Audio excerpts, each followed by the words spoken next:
Welcome back to another episode of the Flexwork Remote Podcast series. And we have an amazing guest today. Jeffrey, tell us a little bit about who you are and what you've been doing for almost 3 decades. Yes. So I happen to be a clinical hypnotherapist and a nutritionist, an addiction recovery coach, and what I'm being called in the news all the time, a sleep specialist. Because when I do my wellness seminars, I spend a lot of time advocating and encouraging my clients to get more sleep. So I think when we're growing up, when we're 4 or 5 years old and our parents ask us what we want to do, I don't know that hypnotist or hypnotherapist, probably the more appropriate way of saying it, is on the top of the list. How did you get into this? What pushed you in this direction? Okay. I got into this field, I'm sure, from as a teenager growing up in the suburbs of New Jersey, being exposed to the same processed foods that everyone else was eating, the 10,000 commercials a year for food products and processed foods, hypnotizing us to do things we would never do intuitively. I learned about that marketing there. If it's successful, that destroys instinct and intuition from humans. And we're just like walking customers. And then people become overweight or they develop chronic diseases. And they still look to the marketplace for what to do. And you see all these ads on TV, diet this, low cal, low carb, low fat, silly marketing messages, sucking people to be customers. And then the eager pharmaceutical industry looking to do the same. Also, when I was growing up, people were smoking cigarettes. Okay, when I was born, it was about 45% of the population. As a teenager, it was probably about 38%, 37%. Both my parents smoked cigarettes. I'm in a house like going like this all the time and complaining to my parents, okay, as if there's something wrong with me. Okay, we were a little slow in this, I mean, I think now we should be able to sue our parents for that. Okay, but both my parents smoked cigarettes. I hated that.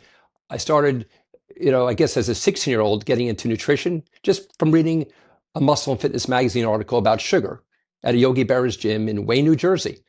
And it had a profound effect on me. I'm like looking at this, I'm at the gym exercising to get healthy and get fit. And I'm like, well, why am I eating this sugary junk? So I decided on that day in 1980 at age 16, I'm going to stop all added sugar. And to this day, I've had no processed sugar or refined sugar. And I'm going to NYU studying psychology and nutrition. And I was a former staff writer for a magazine called Recover for recovering alcoholics. I actually have a published article on sugar. So when I get to work with my clients to help them lose weight, to quit drinking, to quit smoking, to lead healthier lives, to conquer stress and anxiety, depression, whatever it is, I get to practice what I preach and preach what I practice. So we have a couple great hosts that work on this show and a couple of our other podcasts. And the reason why you and I are connected today and talking is because I'm directing another feature-length documentary on the cost of eating healthy. And that documentary began as sort of a journey to look at, okay, what does strictly eating healthy cost? Obviously, in defining that, you have to define, well, what's cheap, what's expensive. I mean, that's obviously very subjective for every person in the population and where you live and things like that. But then the other thing is what's healthy. And we took a deep dive for over a year to try to answer that question and say, what is healthy, what's not healthy. I think certain things, Jeff Halevy is one of the people who I interviewed, who has been in fitness for a long time, also a New York, New Jersey guy. He was a public speaker, and I tell this story a lot. He likes to say he would get up in front of a room full of people, especially kids. He'd speak to a lot of groups of kids, and he'd say, who thinks that broccoli is healthy? And every hand in the room would shoot up. And then he would say, who thinks that potato chips are healthy? And he'd kind of get a chuckle and nobody would raise their hands. And I think ultimately people know to some extent what's healthy and what's not healthy, but there is definitely this gap and this bridge that we need to cross as a society of, if you know something's bad, why do you do it? And I would imagine that this was a huge part of your exploration into this field. I mean, what did that look like for you? And I'd say more importantly, what have you found? I found that people are willing to listen. When I'm working with people that are overweight, for example, they want to lose weight, I have to give them the wisdom and I have to help them to change their attitudes and beliefs about food so they're not getting they're getting fuller on smaller portions. They're not craving processed foods. They're motivated to be exercising, and getting good sleep. So when it comes to food, I mean, I believe in the paleo diet. I've been doing this since 1998. I think nobody could disagree with the fact, and we've done this for hundreds of thousands of years, eating any fruit, any vegetable, any seed, or eating any nut. Whole foods. Okay? Now, if you don't want to eat meat, don't eat meat. But we did eat wild game. We ate, pastured poultry. We ate eggs that were coming from pastured eggs, from pastured chicken. We ate fish, which was pure and plentiful. We thrived for hundreds of thousands of years. Most cultures only became agricultural 10 to 13,000 years ago. And then we, introduced beans and grains to our diet. Grains, not necessarily good for a lot of people, and certainly not refined grains like pasta and bread and chips and crackers, which are starchy and converted to sugar and stored as fat instantly. Dairy's been around for about 6,000 years. Most cultures have a problem digesting dairy, so it's a poison for them. For some people that can do it, typically Northern Europeans, eating raw, grass-fed dairy, they could thrive on. Sugar's only been around for 150 to 300 years, and we don't need any of that stuff at all. But as I said before, we're in a country where we're customers. And if we can manipulate people to get sucked into salty, crunchy, sweet things, they're going to do it. And of course, that stuff is cheap.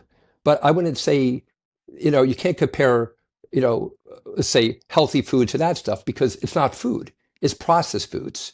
It shouldn't even be called food. It should just be called junk and not junk foods. I guess for you, first of all, I think if you would poll 10 people on the street and you ask them, well, how do you think you become a hypnotherapist? I don't know that any of the 10 would get it right. You explained that you went through schooling with a psychology background, but then what's sort of that leap into hypnotherapy? I mean, I think what we're talking about here, we could talk about this the next 5 hours about food and sure, and so much of what we're talking about makes sense. I don't think that, like you said, when you opened about the paleo diet, nobody would disagree with you about a lot of these things. I definitely think that there is certainly a mental aspect. People, I think another thing, if you ask people, do you want to be healthy? I don't know that anyone would say no. Sure, somebody would say, well, I love lasagna and I just want to eat it every day. And that might be the case. But I think in general, if you polled a large section of society, majority of the people would say, yes, I want to be healthy. But there is clearly a mental gap there, because you know it's good for you and you know you want to be healthy, then why aren't you doing it? And I feel like that's something that in your career that you've definitely attacked just by the little that we've talked about so far. But what for you was the leap to go, okay, I hate that my parents smoke. I personally want to be really healthy. Where do you go from there and get into what you're doing? I learned that if I could just become aware of and learn about hypnosis and a tool of hypnosis, that's a shortcut, an easy way to have impact without getting, going to do deep archaeological digs on people's past and doing psychoanalysis. It's much easier to do short, behavior modification. So that tool is powerful. And then I would also add that I care about my health. And that's, the first rule of life is the self-preservation, but people forget that. So I care about my health, so I can do whatever I want. But because I have that strong self-care muscle flexed all day, I'm not going to drink alcohol. I'm going to stay hydrated. I'm going to get the sleep I need. I'm going to exercise daily, doing all the right things. So when I'm talking to my clients, I'm trying to instill that self-care muscle in themselves. Because if that's strong, then they're going to quit smoking, for example. Okay? And do other things too. In fact, when I'm working with people to quit smoking or quit drinking, to me, that's not far enough. They have to go far from that. So I'll say this, and I hope you can see it here in my hands. Many people will go from addiction to recovery at some point in their life. And it's certainly better being here than over here. But in the short run, this is still like a disease state here. It's not feeling so good. And if they went to an AA meeting, they wouldn't see people drinking, but they might be smoking. They're drinking a lot of coffee. They're eating sweets. They're not exercising. Their sleep is horrible. And it's often a slippery slope going back here, because at least for a moment, this feels good. But my approach is to, instead of just going from here to here, go over here. Go from abuse to sobriety to healthy. And when you're over here, it's incongruent to do anything like this over here. How accepted are these practices? And I want to get into this a little bit because I think when most people think of hypnosis, you think of, what you see on television and the movies, and a ticking stopwatch going like this, and you snap your fingers. I Mhm. think that's just most people's exposure to hypnosis. I mean, it's certainly mine. So um, let's kind of take a leap back and talk about Okay, what is hypnosis actually, and what are some of those rumors that are just not it? sure. Well, hypnosis, or another word is trance, we experience this all the time spontaneously. When you're daydreaming, you're in a trance. Reading novels, you're in trance. When you're intimate with your partner, you're in trance. When you're driving on the highways for long periods of time, you're in trance. All it is simply a narrowness of attention and a focus and an absorption in one thing where you're not distracted at all. You're just focused. In that state, you're more suggestible. So you're open to suggestions for new attitudes and new beliefs about food, about exercise, about alcohol, about sleep, about drinking water. Okay, that's basically it. But my clients come in, they're programming me to program them. I know what their goals are, and I have to find that motivation and push the right buttons. Like, well, why do you want to quit smoking? Sometimes it's just the money. Sometimes their wife's going to leave them. So Jeffrey, a lot of your clients come to you, and are you like their last resort? Is it, I've tried everything and nothing's working, I'm willing to do this? Oftentimes I am their last resort, which is unfortunate because they've went through a lot of drugs and therapy and a lot of dismay and just giving up. So I'm happy to be their last resort. I'd rather be their first resort. I'd rather be the front line on helping them. And we think about uh, all the all the drugs that people are taking, unfortunately, pharmaceuticals to combat anxiety and depression. And no doctors are even bothering to do any wellness coaching with them. They don't ask about their sleep, their caffeine, their exercise, their hydration.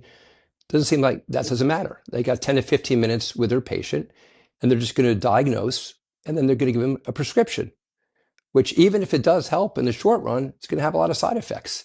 And then it feeds the idea that your doctor is responsible for your health and mental health, and that these pharmaceuticals are what's going to cure you, which they don't. They'll treat the symptoms, in the short run.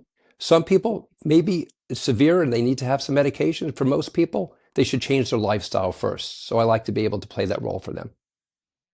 Yeah, and we talked earlier about the documentary that I'm working on now, and that was something for me because I actually put myself to the test, and I didn't just explore what healthy food costs, but I actually did an experiment where for 30 days I ate healthy to see how.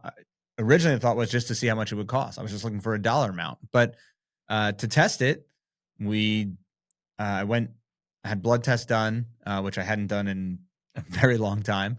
Hmm. Um, did some physical tests, range of motion tests, VO2 max, all those sorts of things just to get a baseline of kind of where I was at. And Right. one of the things that I found is that I was surprisingly a lot unhealthier than I thought I was. I had some severe cholesterol issues and just things that I didn't even know were issues because I felt like, oh, I'm relatively healthy, I'm fine. And it turns out sometimes what's under the hood is, more dangerous than you know. And I mean, for me, that was enough of a wake up call, especially because I was already committing to eating healthy for the documentary to say like, okay, I'm going to change some things. And really, it took 30 days to make drastic changes to my physical health.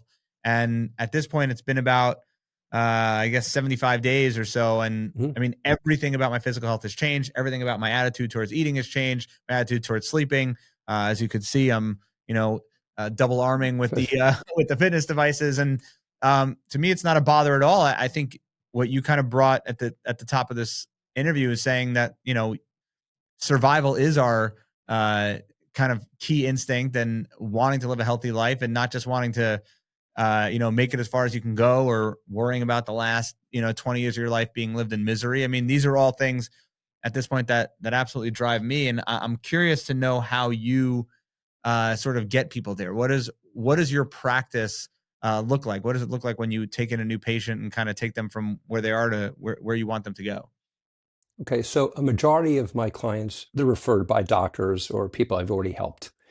And before we get started, they're emailed, if it's weight loss, our weight loss program materials. They're going to see something called a weight reduction questionnaire, a weight loss readiness test, also a primary sensory mode test. which lets me know if they're more visual, auditory, or kinesthetic. If I'm working with them for smoking cessation or vaping cessation, they're going to get our smoking cessation or vaping cessation program materials. And the session's going to start, we're going to go over the intakes with them, learn about their lifestyle, do some wellness coaching. I'm going to learn about their habits, the when they're doing what they're doing, the why they're doing it. And more importantly, their goal of why must they change? What's in it for them, that motivation. Then I'll have a lengthy conversation about hypnosis. And then I'll do a guided induction. And then in that state, when they're in hypnosis, I'm giving all the therapeutic suggestions. The session's over. Now we're going to be sending them some of my published articles on health, if I feel they're relevant. I'm going to send them a lot of positive affirmations, which I will ask them to look at every single one the moment that session's over, to just delete ones that seem silly or corny. So what's left over as a supplement to our sessions and well beyond in life, they should be reciting these with great intention and feeling. And oftentimes I'm going to send them a self-hypnosis audio, or I may record the session. And then typically like a week later, they're coming back, we're doing a 1-hour reinforcement. And then I suggest anytime you ever want a booster, I'm around for you. And we can do that session in under an hour. When you meet with a patient, what is the time length that you need to see that patient? Can you kind of fix them up in one session? Do they have to come 10 times? I mean, what does this type of therapy look like? Great question, Jason. So when it comes to things like smoking cessation, it's going to be one session, okay? However, they're also going to get some extra support from me. I'm sending them 2 self-hypnosis audios after the session, and I'm asking them to participate fully in this program by listening to one of them every day. They're short, it's like 10 minutes. I also, after that session, will send them what I call some articles for the new non-smoker. And I send them something I compiled called General Tips, another one, Getting Through the Next 2 Weeks, Minimize Side Effects, and also, because I have that nutrition background, nutrients and dietary suggestions for the new non-smoker.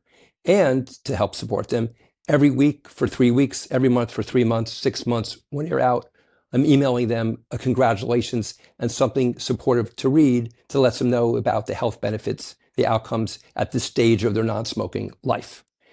But when it comes to things like drinking or weight loss, I need to do more sessions. There's other factors that are contributing to that. Stress, anxiety, depression, social anxiety. So I have to tackle those issues first.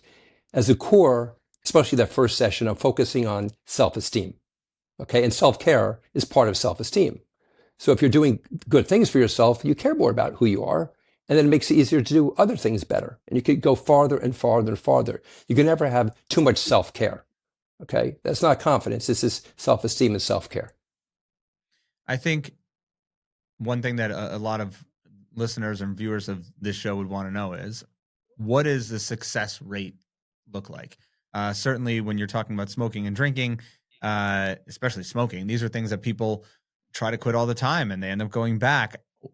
How has hypnosis therapy looked, both from your practice and I guess in general in the field, in terms of curing some of these addictions? Yeah. So I can only speak for what I'm doing. And I know with my smoking cessation clients, I could say 4 out of 5, 80%, okay, 6 months out are still smoke free. And that's considered success. You go that far, you're not going back. It's rare, unless you have some major trauma, like you lose your job or you lose a loved one for that matter, something crazy. Or, and I try to coach against this, they drink too much alcohol in the short run and they're in an altered state, they're less resourceful, and they forget they're a non-smoker. So I'm going to be very successful with that. But also I think one of the reasons I'm more successful than my colleagues when it comes to smoking cessation or even alcohol, I care. You know, I live this life. I practice what I preach. As I said before, I preach what I practice, and I care about everything that's going to predispose them to care about themselves.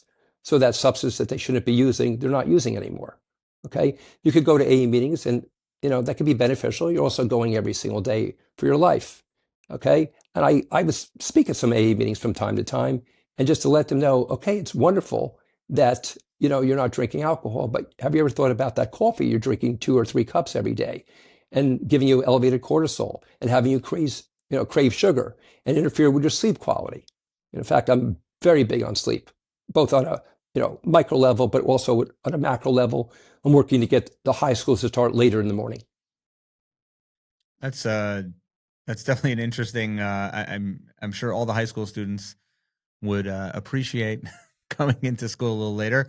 And yeah, I think that's certainly a thing where we target, obviously youth and adolescents, they can get away with sleeping less. They can get away with eating poor because they're young and their bodies respond. But I even know with my own kids, and this is a message I try to give them. It's, because they see me working hard and, oh, you have to go to the gym. Oh, you eat all this, whatever. We can eat whatever. It's fine. And it's like, well, genetics can take you to a certain place, but I think what we don't look at as a society is how much better off would, uh, you know, uh, children, adolescents, kids, whatever age you want to define them at, how much better off would they be if they were already doing healthy things and not having to worry about it, both from a physical standpoint when they get into their late 20s and 30s, but also a mental standpoint. I mean, if we trained our kids better on eating well and sleeping well and exercising, it would be more of a part of their life that they could take from adolescence into adulthood, and not have Hmm. to correct the behavior later, and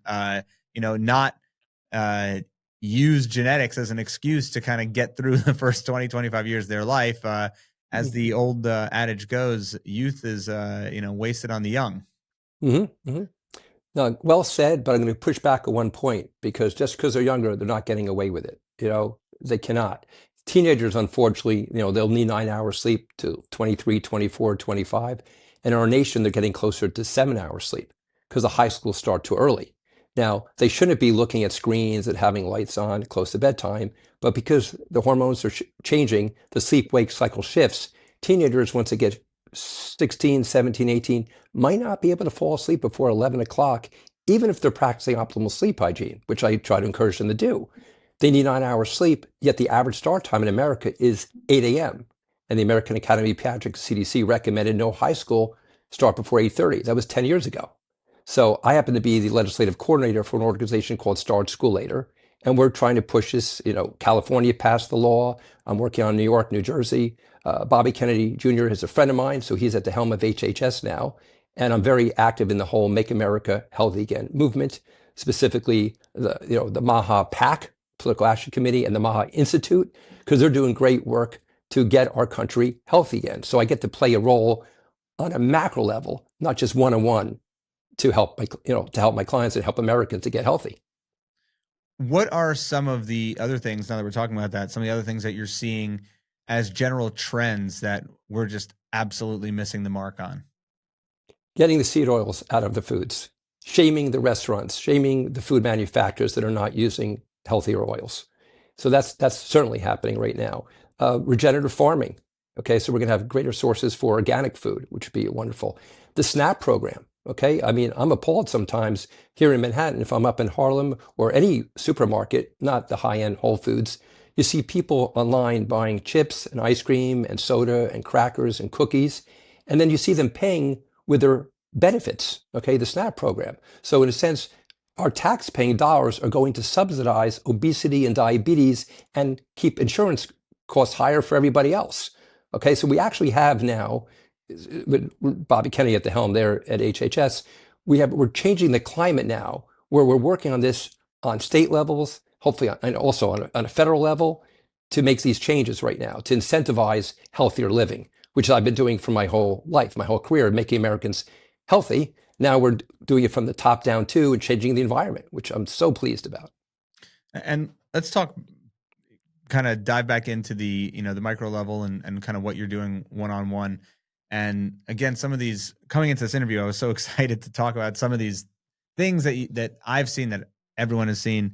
The whole concept of close your eyes, I'm going to count to three, and when I snap my fingers, you're a dog. Okay. Um, is there any truth to this? Okay. Okay. So 1 out of 4 people, Jason, are highly suggestible. And we use the term somnambulist, which is actually the literal term for people that are going to walk in their sleep. Okay. Or just vivid dreaming, and they're communicating that way in their dreams. So that portion, we use the word somnambulist. 1 out of 4 people are highly suggestible. When you have a client like that, you can elicit a lot of profound post-hypnotic phenomena, like a positive hallucination or a negative hallucination or amnesia or analgesia. I don't need to test to see how highly suggestible they are to get those outcomes. But if they come into my office, they're well rested, They're laying back, their eyes are closed. I'm giving a great, powerful hypnotic induction. They're focused, which is what hypnosis is. They're so much more suggestible than just consciously saying, don't eat that sugar. So I'll do some reversion therapy, okay, about how horrible that sugar is, or how horrible cigarettes are, or how toxic alcohol is, and also do some future pacing where they're not using those things and looking great and feeling great, and they're proud and they're happy, okay? So that's, it's just more powerful doing hypnotherapy than just saying, don't do this, or you shouldn't do that. What are some kind of war stories over the last 30 years? Some of the crazier things that the people have come in with that you've been able to sit down with them and kind of steer them in a better direction? Well, I could tell you the things that I don't like to work with that are silly. Sometimes someone wants to have an attraction to the opposite sex when they are in fact obviously homosexual. You can't change that. And morally, I feel I can't help them do that. It would be a fleeting, benefit to them. So those I'm saying no to.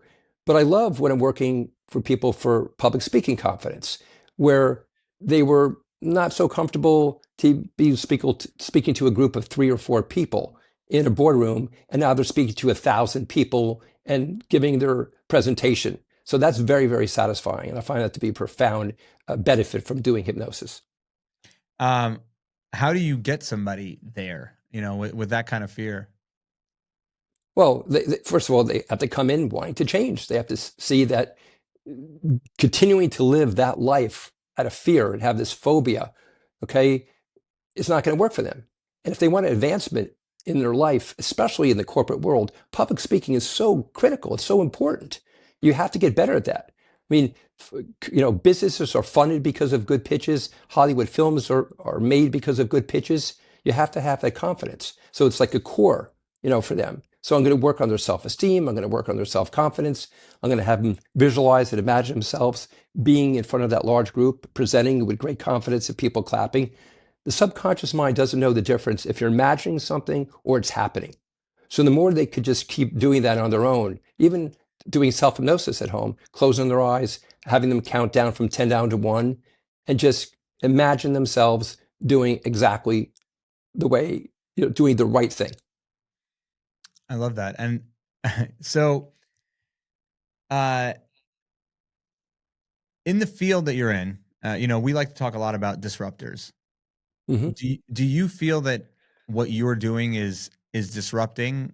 And obviously you've talked about, and it's clearly a goal of yours, where you have your clients on the micro level. You're obviously working on things on the macro level and trying to affect change, both for individuals and for policy.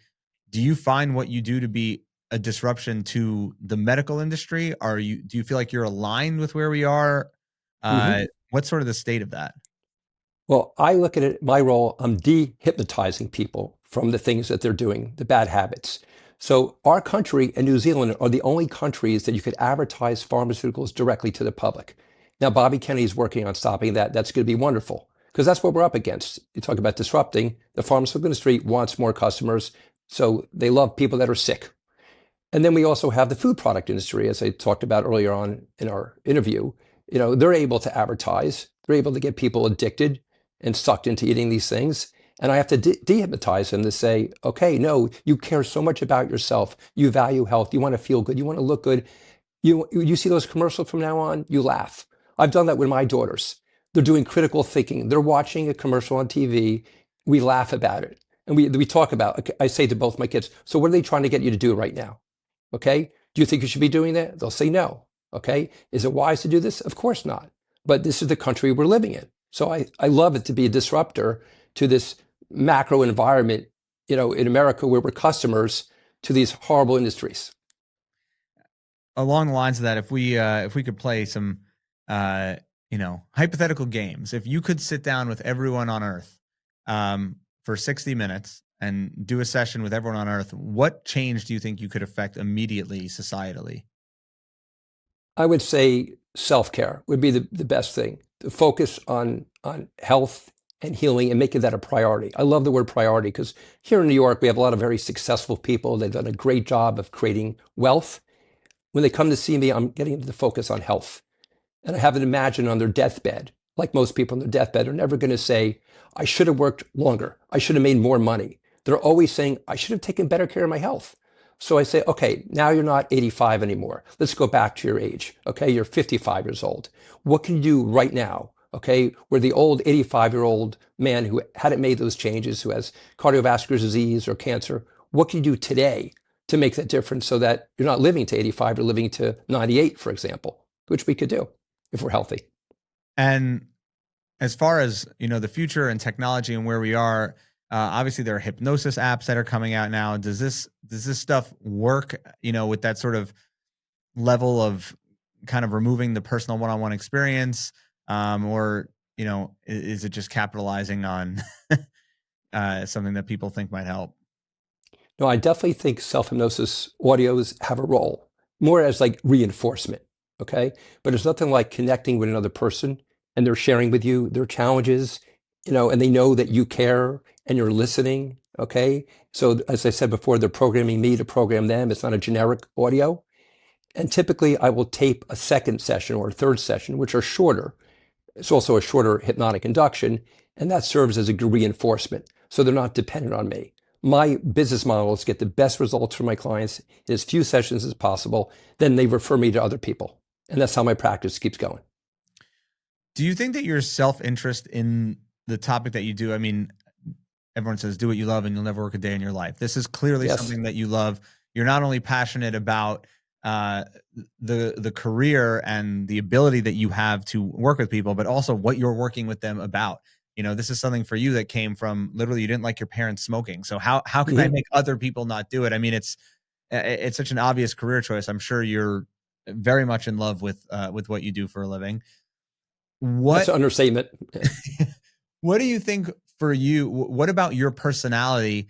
The fact that you opened and said that you read an article that talked about processed sugar or added sugar, and you've never touched a gram of added sugar again. I mean, Mm-hmm. what about your personality do you think uh, made you hold on to that? Is there something special about your personality, or anyone could do it, or I mean, talk a little bit about that because I think that's fascinating. I think anybody could do that. I didn't have to hit rock bottom. I was eating the same amount of sweets and candy and junk as anybody else in my time, nothing extraordinary. But it just made sense to me. I guess I was receptive and suggestible in reading that article, which just laid out so well. I'm more impressionable, teenager. Also, we want to look better. There's vanity too. You're starting to discover girls, and you have pimples on your face, and you're seeing that article that it's bad for your skin. I mean, your skin is your biggest organ. If you put junk in, it's going to be reflecting on your skin, on your face, and all over your body. So I can't say exactly, what was going on when I was 16 years old, but I'm just surmising, I guess that's some of the factors. So I think what would kind of be fun for us, I'm somebody that, again, I too have never hit rock bottom. I think I've always been an athlete in some way, shape, or form. Whether more in high school, less as an adult, more or less. And in doing that, I've always wanted to stay somewhat in shape. I've always been somewhat active. Sometimes it's more, sometimes it's less. I think really, this year for me and being involved in this documentary project is something that certainly I could already say has changed my life. But I worked with a doctor down in Florida. He was one who was monitoring a lot of the testing for me before and after, we started eating healthy. And he had an interesting observation. I had sort of reached the end of this 30 days and we did some testing and we saw, I had lost 10 pounds, and lost 2%, 10% of my body fat. And, um, obviously that was a very exciting moment to have that discovery, Mm-hmm. but he said, hang on though, this is a very crucial part of your journey because a few slip ups after only 30 days and you can go right back. You said your body's very susceptible to kind of gaining that weight back and um 30 days is not a habit. 30 days is just it's a good start, but it's not a habit. And so my next question was, okay, well then how long do I need before this is my lifestyle? And he kind of looked at me puzzled and said, well, I don't know. No one's ever really studied that. But there are some studies that suggest if you do things for 90 days or 100 days, that's sort of kind of like a magic number where it's no longer an experiment, but more of a habit and a lifestyle. So Mm-hmm. uh, I would. I would love to sort of imagine here that I'm coming to you, and I would say Mm. for me, my biggest sort of phobia, I don't know that I'm, maybe it's a phobia. I don't know what how level it is that what if I slip? What if I go back? Mhm. I mean, I love bad food as much as I love good food. I certainly love how I feel better eating good food. But if I were to come to you and say, hey, you know, I would like you to kind of get me to a place where I can feel comfortable about the fact that I could live this way for the rest of my life. What would that conversation between you and I look like? Well, I would say first, Jason, change the language. Instead of saying, what if I slip, saying, what am I going to do to keep this going on forever? And ask you to amplify, what's the benefits? Okay, what have you benefited so far? Wouldn't you like to continue living that same life? So if that's your goal and you have some doubt about you sustaining this kind of lifestyle, seeing a hypnotist would be helpful, because in that state, again, you're more suggestible. I would help you focus on a future you and do some some future pacing, which would be helpful. And I would say you got to be using affirmations. So you wake up first thing in the morning, you're in a state called the hypnopompic state, as well as before you go to bed, called hypnagogic. Those are great states to program yourself with positive affirmations, which are things that successful people intuitively do all the time. Great athletes, great businessmen, great leaders, besides having talent, they're often programming themselves with positive affirmations and positive self-talk, mentally rehearsing positive outcomes all the time. Now, when you were down there in Florida and you were having that conversation with your doctor, I would say to you, if I was your doctor, okay, Jason, everybody's different and every body is different. Okay. So your body has responded quite well after 30 days from those behavioral changes. You want to keep that going. But then every body comes to your values. Okay. What's important to you? Is this a priority? Okay. I remember when I stopped eating sugar, it was 6 months went by and I was bragging to friends of mine, I haven't had sugar for 6 months. And they would be putting like some cookies or a cake, or it was my birthday party. I'm like, no. And then after a year, I'm not eating any refined sugar, any processed, sugars whatsoever. Eating plenty of fruits though. You get your sugar, but you're getting vitamins and minerals and fiber and enzymes and phytochemicals, antioxidants and water. That's all, good to do. But I remember, a year went by and I said, well, if I haven't consumed that, because my attitudes and beliefs have changed about processed sugar, why would I ever go back to doing that? So I made it like a personal quest. I'm going to go the rest of my life without doing it. And I've done that. It gets tricky when I go to Thai restaurants and I have to say, is there sugar in that? And there's sugar. And I have to say, is it possible to do without sugar? And then they say, no, and then I have to find something like a steamed fish. So I guess relating to yourself personally, and now kind of thinking about myself personally, for 30 days, I mean, I had the cleanest diet you could possibly imagine. There was no breaking, because the goal of that was to see what it costs to eat healthy. So you couldn't have a cheat meal because then it wasn't healthy. Mm-hmm. And I'd say that since then, I mean, you bring up a Thai restaurant. I happen to love all sorts of Asian cuisine. Mm-hmm. I love pho. It's my favorite. It's What is that? it's like ramen noodles, but the Vietnamese version. Okay. So it's noodles, which not terribly good for you. It's soup, No. which has a ton of sodium in it. Sodium. Mm-hmm. But at the same time, there's this imaginary 80-20 rule that trainers and nutritionists talk about all the time. I mean, if you could just eat healthy 80% of the time, you'll be good. And I've spoken with other nutritionists who say, don't do it, because you don't realize that what you think is 20 is not 20, because they're, the things that you're going to cheat with in the 20 are so caloric and Mm-hmm. fat laden and all these different things that really 20 turns into 40 and 50 before you Mm-hmm. know it. And they don't like that philosophy. So Okay. I guess with your personal beliefs, what would you say to somebody who comes to you and says, like, but can I have pizza just like once every other week? Well, you can, but you're not going to be healthy. You're not going to digest well. You're going to crave more of that processed foods, and you're not going to get nourished. It's not nutrient dense. I would suggest for someone like you that likes that 80-20%, at least short term, uh, crowd out with very healthy things like salad. Fill up your stomach with great salad. Get that fiber in there right away. Get the enzymes, get all the nutrients there. And then by the time you would have some of those noodles, you'll have less of it. So maybe you go from 80-20 to 90-10, and then slowly you wean off to 99-1. And then if you've changed by that time and you love the way you feel and you notice how you digest things and it feels better, why change? But we have to have more, you have to know more about your body. Okay. So people would just think, well, if I lost the weight, it looks, I look better. That's good enough.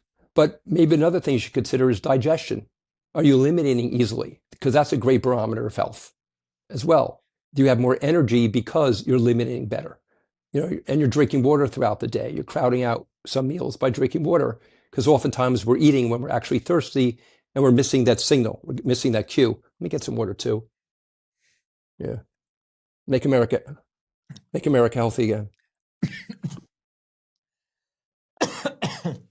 Love Yeah. it. Usually we drink water, we stop coughing. I'm the opposite. I don't know why. Right. Yeah, and I hope in doing the project that I'm doing, and I think that you've, I'm sure, found this with many of your patients, and I know that I'm looking to do something on the macro level.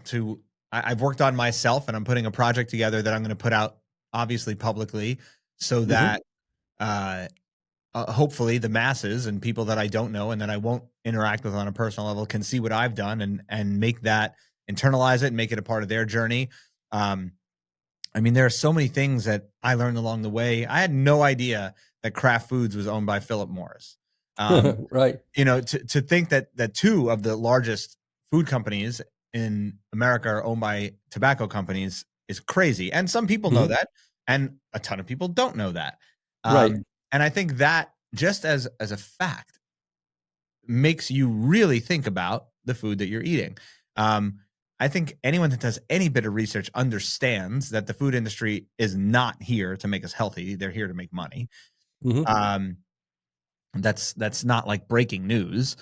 And I think that, or my hope is that, in general, somebody who has children who sees, as a parent, you don't want to limit your children, but at the same time, I think that in and of itself is a mindset shift, that by taking away the candy, you're not limiting them, you're making their lives better. And I think that's a hard way to look at things for people. And I think what you're doing is so valuable, kind of coming at it from both ends, and it's absolutely appreciated. I do wonder where you think the or society in terms of health and wellness is going to go in the next, obviously for you, I'd say let's look at the next 3.5 years, since you're involved with the current administration's health program, but really like the next 10 years, what does that look like when we look at 2025 and we have a society that's obese, addicted to medicine, a healthcare system that's bankrupting the country? Like, where are we going to go? What do you think is reasonable? And how, and most importantly, how do we get there? Well, I'm very optimistic because I'm involved in the whole Make America Healthy Again movement. And I see what's happening in states like Arizona and Ohio and Texas and Florida, whether it's getting the fluoride out of the water supply like they did in Utah and Florida, or it's getting the food dyes out of the foods, or the processed foods, I should say. Okay. Or, pushing for helping smaller farmers. Okay. That would be a good thing. So I'm extremely optimistic. And with this new Maha Institute, this new foundation here where people are talking to each other, to be able to encourage them to go back to their states and get active and meet with their legislators. There's actually Maha caucus members now in the House and the Senate, in the US government, and also states are doing the same thing. And this is not like a divisive issue. This is not a Democrat or Republican issue. This is a health issue. This is something that helps Americans. And we all could agree on that. I mean, I was in that last hearing in the Senate Help Committee with Bobby Kennedy, and Bernie Sanders is praising him for making changes to get pharmaceutical, drugs cheaper. But at the same time, we all agree that we shouldn't be advertising pharmaceuticals directly to the public anymore. That's going to change. And that's something we all could agree as Americans. So I'm very optimistic because I'm involved in that. I see what's going on. I see how the media is covering this stuff now. I see the grassroots, efforts. I see the politicians talking about this. So I couldn't be more delighted. And do you think the healthcare system needs to change? I think you know, what you do would probably be a form of alternative medicine. I mean, do you look at Mhm. it that way? It is changing. I mean, I look at the HHS under Bobby Kennedy as like the HHHS, the Holistic Health and Human Services. So it's incentivizing healthier living. It's, making it difficult to advertise, as I said, pharmaceuticals, and hopefully one day even, processed foods directly to the public. A lot of changes are going to be happening right now. So I'm very happy. And do you think that individual healthcare will completely change? I mean, now that we have tools like, the Whoop that I'm wearing on my wrist, and the Mhm. fact that we can go to ChatGPT and ask tons of medical questions that are, backed by terabytes and terabytes of data. Does the whole concept of going to your doctor once a year and taking a blood test and talking to them for 35 seconds, do you think that goes away or that stays in some format? Uh, how do we end up when we come out of the, when we go through the next decade? No, I think it's very constructive to be a well-informed patient and take responsibility for yourself. So when you go to that doctor's office, they'll elaborate on things that you already know. We should be caring about our bodies. This is ourselves, It's not the job or responsibility of the government, and government shouldn't be prescribing medicine. That's something between a doctor and a patient. We're learning more, we're more educated than ever before, which is a wonderful thing. So I mean, I have learned a ton today. I think I came in, thinking we were going to talk about, ticking stopwatches, and this has been a Pocket watches. this has been a great conversation about health and wellness, and I think the most interesting part is that I don't know that anybody would associate hypnosis with health and wellness, eh, like kind of making that bridge, and that's been your entire career, and I think that that's absolutely fascinating. Where can people find out more about your work? Okay, well, they could find me by even just doing a search under Jeffrey Rose, hypnotist, and you'll see different websites, of course. I've got a YouTube channel. You can find that by looking at the same name. Instagram as well is the handles at Natural Jeffrey. Okay, and then the company is Advanced Hypnosis Center. And although I'm in Manhattan on the Upper West Side, a majority of my hypnotherapy sessions I'm conducting remotely. I may be in my office or a hotel or at one of my homes, but they're in the comfort of their own home. But I have one website they could go to, which is ahcenter.com, as an advanced hypnosis center. That's perfect. Jeffrey, thank you very much. Great being with you today. Take care.